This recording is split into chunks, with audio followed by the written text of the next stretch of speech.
Hello, welcome back to Tarot by Andy. Thank you for being here. This is my vibrational reading. Please do your own research for entertainment purposes and allegedly. Hello, you guys. I hope you're doing well. I have two sleepy dogs next to me to my right.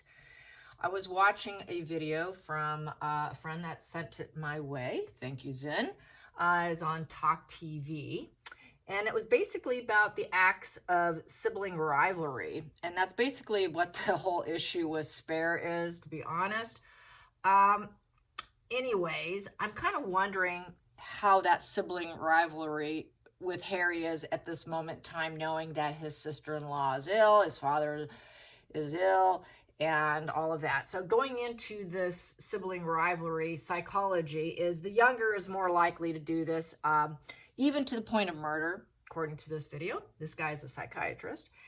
And birth order was a real popular theory in psychology in the 60s, and the oldest was always meant to be like the chairman, the CEO, who basically conforms to the status quo and ends up getting the authoritarian type roles in life, where the youngest one is rebellious, upset, and unhappy with the status quo and where they land in the status quo. And it's rooted in pain of comparisons, the comparison effect, which I've said this before, and I often try to remind myself because this is where social media becomes incredibly toxic for all of our mindsets. Is comparisons, as we know, is the root of pain and suffering, and it also breeds that whole envy and I'm not enough, and pity plays, and victimhood starts to set in, and never feeling like you're enough. This is where it becomes incredibly toxic to literally even a healthy brain. So this pretty much applies to everybody when it comes to that.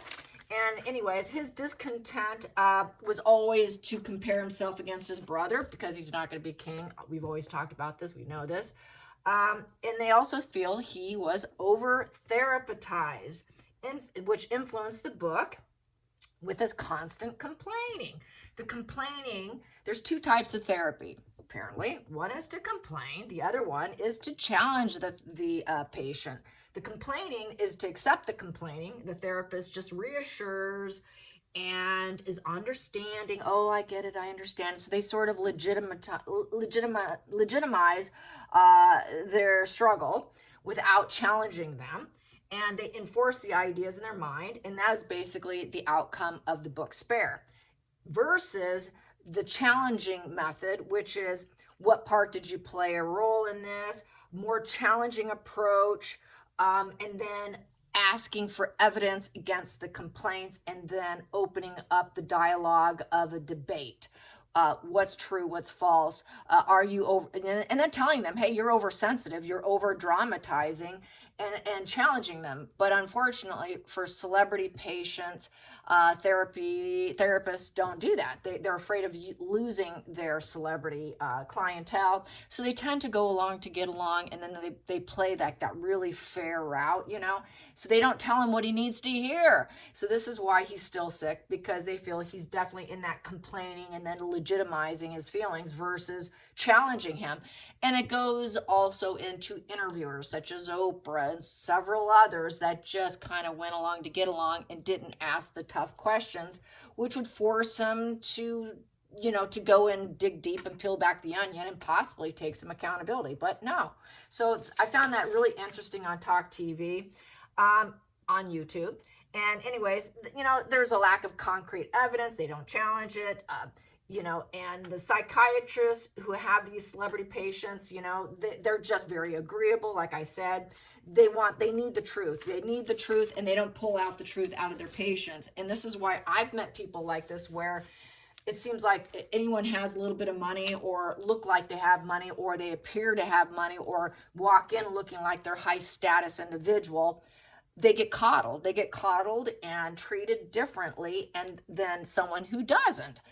And this is why we are here today. So how is he feeling against his brother? Is he still feeling this this poor status quo against himself, and it's all, the world's against me? And how is he feeling about his brother right now? We know he's still envious. We know he wishes he can be in his shoes. We know he wishes all these things, but has it subsided? I guess that's what I'm asking. Has it at all sort of fallen by the wayside because he sees what a stress it is? William's going to have to really step up to the plate. Harry has offered his assistance to help his brother, and it was declined. So, probably feeling pretty petulant, more than likely. But let's find out. How is Harry feeling? Is he feeling agreeable or disagreeable? Is he feeling agreeable or disagreeable with his brother? Is he feeling agreeable or disagreeable? Is he feeling agreeable or disagreeable? And with ADHD, which he has, it's a dopamine deficit situation. I got that from another channel. And he should be changing his diet, getting away from certain foods. And a sedentary life is the worst thing for ADHD, according to experts. So yeah, it's dopamine deficits. This is another reason why he's so depressed. Nope, he's not agreeable. He's definitely not agreeable. 9 of Cups in reverse. Nope, it's just an unending emotional conflict here. Miserable, depressed, low place, no end in sight, negative conclusion, negative outcome, total negative completion. Negative completion. Oh boy, I guess I can't come back. They don't want me. My cups are not filled. They're empty. They're pouring out, and I'm lacking resources here. It's a shattered dream, very let down. It's also the overindulgence position. Harry's going to overindulge. Okay, he was told no. What do you think he's doing? He's hitting it. He's hitting his indulgences, and he has to accept the situation. Yep, he cannot start any more wars. He's an antagonist. They don't want the antagonizer around. Sorry, you're going to have to swallow your pride. Not going to happen. He has to back down and accept it. That's peace. They want peace. Sorry, we don't need you right now. We won't be asking for you. Because you always have this pattern of behavior against other people since you're so miserable. You're always miserable, so no. It's a no. No, no, no, no, no. Challenging position. So definitely not agreeable. That popped out. Yep, they know that he wants to get the limelight with the 6 of Wands there with the 2 of Pentacles, and to get a little something out of it, the juggle struggle and getting attention. So he would like to get the attention. He'd like to get a little bit of that juggle struggle of attention for himself and act like it's such a struggle and I'm here to help. I'm taking the limelight while everyone's struggling here. So here I am. That's what he wanted. So he can build up his confidence, glow up, and feel like he succeeded after all the conflicts. Now I've succeeded. Here I am. We got through the struggle, and now I'm back. I'm glowing up now, and I have popularity. My popularity is going to come up. So that's a challenge. And that's what he was aiming for. We know he wanted to get some limelight. He wants to steal some of what his brother has. So I would say that's a no, because it's back to comparisons. He's comparing himself to his brother. His brother has all the attention. He wants a piece of that attention. So yeah, definitely a no. That would be a no because it's a challenge. Focal point. Nobody likes him. There's no redemption. The world in reverse. The world owes me. The world owes me. It is, for him, it's unfinished business, and it's the criminal mind. It is life is worthless. I'm worthless. I don't fit in. It's a negative conclusion, closure, totally beyond redemption, being told no. So no, he is not over it. But to him, this is unfinished business because he's still gunning to get in for some attention and then say, oh my God, it's such a struggle. I'm here to help. It's sort of that hero complex energy on the table. Past position that doesn't serve. Past position that doesn't serve. Past position that doesn't serve with Harry and his feelings. Here we go. Yep. What doesn't serve is Megan's words. Yeah, he doesn't want to hear what any female has to tell him right now, and that would be Megan. Megan calling the shots. He's not listening to Megan anymore. What Megan thinks is just taking a back seat with it in this position. Megan's strategies are not working for him, so Harry's, I think, trying to take the driver's seat in terms of getting what he wants. He knows he's not getting it with Megan, and so he is butting up against her, even though he might publicly put on a smile, but that doesn't last very long, as we know. So here we go. Don't need to keep repeating myself. Hidden energy here, hidden root, the root of his issues here, and getting acceptance he wants in. We have here, what have I done? He knows he has a guilty conscience. Yep. What have I done? Worst case scenario, they won't have me back. They said no. They said, no, I want back in. I'm so challenged getting attention. I really want to do this juggle struggle to get that attention again. So he kind of enjoyed being challenged for that attention with his brother. Even though he always knew he was in the back seat and having to walk behind him, I think he liked trying being a little bit of a bully and a bit of a tyrant and a challenge and a difficult child kind of energy. And he was always unhappy with it, yet he's still trying to get back to it. So that's someone who's quite not right in the head, who disassociates, who basically is unredeemable, just no empathy, lacks empathy. Because he lacks empathy, he just doesn't get it. He doesn't get the big picture. He could end up in big problems here, big trouble. And with here, what have I done here? What have I done? I caused a lot of grief, crying, tears. It's the weeping woman card here. And so with the Nine of Swords, you know, he has that bothered conscience of rumination and, you know, very negative emotions. And, you know, it is, what have I done? I've caused so much tears here. So yeah, definitely miserable, unhappy, not listening to Megan, as he shouldn't. He should have never listened to Megan. Here we go, going into the future with this sibling rivalry. Sibling rivalry. This is on Harry. Harry's energy on sibling rivalry. Harry's energy on sibling rivalry. Here we go. I got two. It's come to a rock bottom. Rock bottom of a reunion. Yeah, he knows he backstabbed them. Ten of Swords is backstabbing, so it's come to an end of him backstabbing his brother. Sorry, you're not going to do that anymore. So, no, sorry, it's more of a no. I know you want back in. I know you want to be back in the family. You want that emotional support. You want that safety net. You want that happy ever after of a reunion and everything flowing like magic and having that harmonious relationship. However, you took us down. However, you know, you stabbed me. You're a backstabbing brother, and feeling disheartened here. It's a rock bottom. It's an emotional rock bottom, and it's impacting his life. And it's an ending that's been forced onto Harry at this point in time. You want the reunion? Sorry, you're not getting it. Not happening, Harry. So, nope, we don't need you coming in to play hero. Sorry, we don't need the fake hero. Just go get a fake hero award instead. He can't get the hero award. Feelings in the situation. Feelings with the sibling rivalry. Feelings in the situation. Feelings in the situation. He really wants to be a working royal. This is sort of like, I'm ready to do it. I'm ready to do it. I want this work ethic here. I want to be a mentor. Someone please mentor me also. I'm motivated now. And, you know, I may not be the boss, but I'm willing to learn. You can teach me now. Please, I'm willing to work on the skills needed so I can get back in. And I need a home. I need work. I need to be the master. I need to master this work. You know, please help me so I can help others too. Eight of Pentacles. That's a self-improvement card. He wants to improve the situation. Outside influences along with the Ten of Swords, with the Ten of Cups. Not good energy. What else is playing into that? We have here, ooh, sorry, not going to happen, buddy.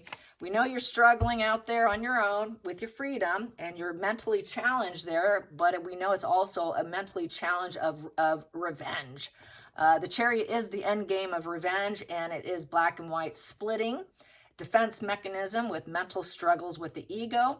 And he's trying through his ego to win through adversity. And he is focused on the end game of conning and manipulation and fakery and acting and not truly being there for a good purpose or good cause. We don't trust you. This is saying we don't trust your mental health. We don't trust your splitting. He splits. This is definitely challenged black and white splitting because of the black and white horse. Splitting is disassociating from your mind, disassociating from reality. When he splits, he paints everybody black. One day you're sweet, you know, one day Harry's a nice boy, one day Harry's a little evil bastard. So you can't trust someone who disassociates quite frequently like Harry does. Can't trust his mental health at all. Knows he's struggling. And he goes very dark with that Magician in reverse. When he splits black, right now he's painted black. Sorry. We cannot trust you. What you've done to the family, and you backstab and you paint black, you disassociate, and then you backstab the entire family that's always loved you and been there for you. The UK's been there for you, and look what you've done. So no. Hopes and fears in this sibling rivalry for Harry. What I have here is 3 cards. He really wants to get back. He wants to get back to the parties, the celebrations, all the events. He likes all the hoopla and the connections and the parties and just the abundance, the reunion, another reunion, the friends. He wants his friends back. He lost literally everything. He wants a solid, stable home and work environment with the 4 of Wands. But he left. He knows he can't stay. You can come. Maybe you can come for something, but you can't stay because you're not loyal with the Page of Pentacles in reverse. You're not loyal. You never truly have been. You fell off the wagon of loyalty here with the Page of Pentacles in reverse. So with the Page of Pentacles in reverse, we also have someone who does not know what their life path is. He's clueless. He left. Since he left the family with a solid job and solid home, he left. He said, oh, this is painful. This was after he created this 5 of Swords right here, after you created this war, and now he wants peace. You left. After you created war, you left a solid situation, and because you thought it was toxic or whatever, you were never fully committed, and you really don't learn your lessons. Page of Pentacles in reverse is obviously severe arrested development underneath the age of 12, because this is 0 to 12. So he's under the age of 12 mentally. Since he's left, he's never matured. He's never grown. He's never learned his lessons. He's just not loyal. He is unproductive, disloyal, uncommitted individual. So sorry. That's another no, basically, in a nutshell. Let's get to the final outcome for the sibling rivalry. And how is he feeling? That wanted out. What is it? We have here, oh, he wants dear old dad to bail him out. He's going to try and contact Charles. He also knows, because this is the father card, the reliable father, the one who has it all. He sees his brother as that person as well.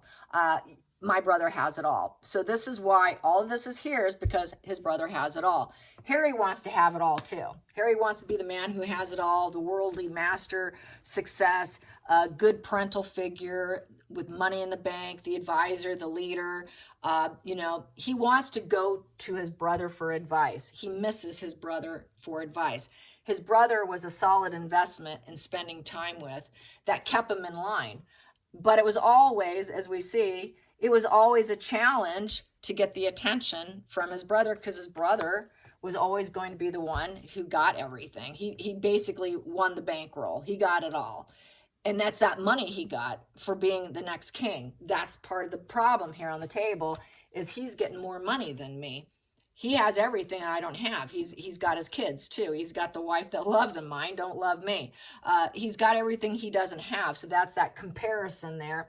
And he's falling short all here, and his brother has it all, and he wants what he doesn't have, which is to be that King of Pentacles. He wants to be his brother. He wants to mirror his brother. He wants to be his brother. He wants that position, and he doesn't have it. So I would say the sibling rivalry continues, and this whole issue, what did I talk about?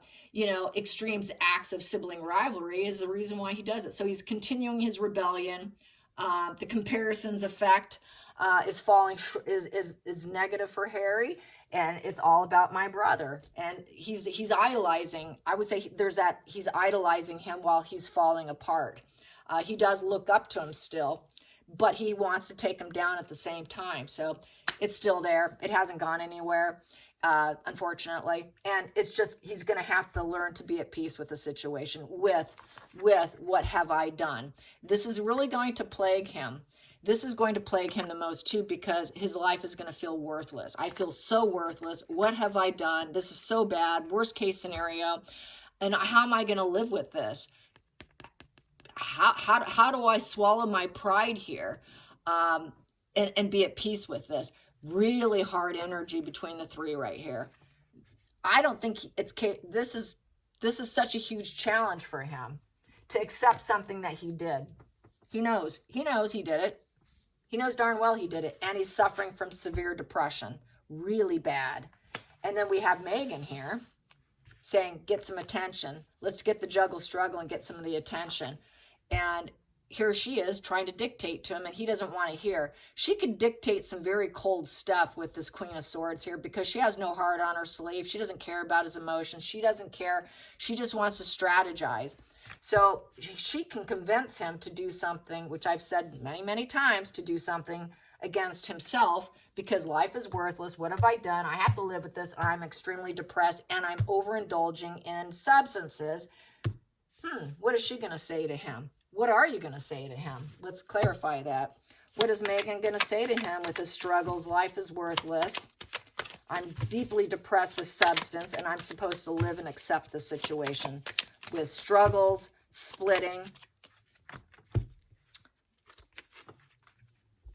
10 of Wands, burdened. You burden yourself and you burdened me. So she will say, well, we're victims here, Harry. We're victims. We're feeling oppressed, burned out, stressed, too many responsibilities. It's not my fault. I'm the victim. You're the victim. We're victims. So it's playing victim, and we're overly burdened, and we need help, Harry. So she's playing victim. So you think you're struggling, Harry. I said this, I think I said this the other day, yesterday. When you tell a narcissist you're sick or you have an illness, it'll be worse for them. So for her, she's like, well, you're burdened, Harry. You burden me too, Harry. So this is the blame shifting onto Harry. It's your fault, Harry. Your fault. You didn't handle your brother or your father well. You didn't handle the money well. We need more money, Harry. Your family has it, and it's your fault. So that's sort of a blame shift. Let's get what's at the bottom of the deck there. Bottom of the deck, yeah, we've been burdened since the day we left. Yeah, after you created the war of the Five of Swords. But yeah, nonetheless, we're victims since we left. We were victims because we had to leave because of that. So she's sticking with the narrative of victimhood, and we did what we had to do. And what are you going to do about it? How are we going to strategize and plan? So, and let's get to the center of that. How is she feeling in the center of that? We need to try and heal this, Harry. We need to mend and be very careful what we say with the Three of Swords in reverse. Why? Because she's running out of money. She doesn't have the comforts of life, and she has not found her place where she belongs, and she's trying to work. She doesn't like the idea of having to work and do her Instagram and actually be an influencer. That's a step down, to say the least, Megan. And then we have this over here. She wants back in. We need to get back in. We need to be working royals. We need to get back in. Be careful what you say because we don't have any money. Since we left, it's been nothing but burden. We burden ourselves, burden others, and we really need to get back in. We need to be in the royal family of the Hierophant there, and we can rise up the ladder, Harry, if we just improve ourselves and say we've improved ourselves. Very careful. We need to really focus on this healing journey because we don't have children. How are we going to keep this hidden too? How are you going to keep that? You started a problem, and how are you going to fix this? That you don't actually have your kids, Invisi kids, because the Queen of Pentacles upright is good with kids, animals, pets, garden. She's found her place. She can juggle work and play. She knows how to do it. She's confident. She can gather resources. Megan's running out of resources for her job, and she's trying to rise up and be the leader in that and try to heal herself with that, but she doesn't have enough resources to get it because she burdened herself and others by leaving the family. No one wants to help her get there. So this is why she's really trying to work them still to get back in, but it's a no. And it's all about the money, as we know. It's all about the comforts and the money, and to feel like we have that pillar of the community, we can get it all. We have to stay associated. So as we know, she knows she's nothing without the royal family. All right, you guys, I hope you enjoyed this, and I hope you have a great Sunday. And until next time, like and subscribe. Bye, you guys.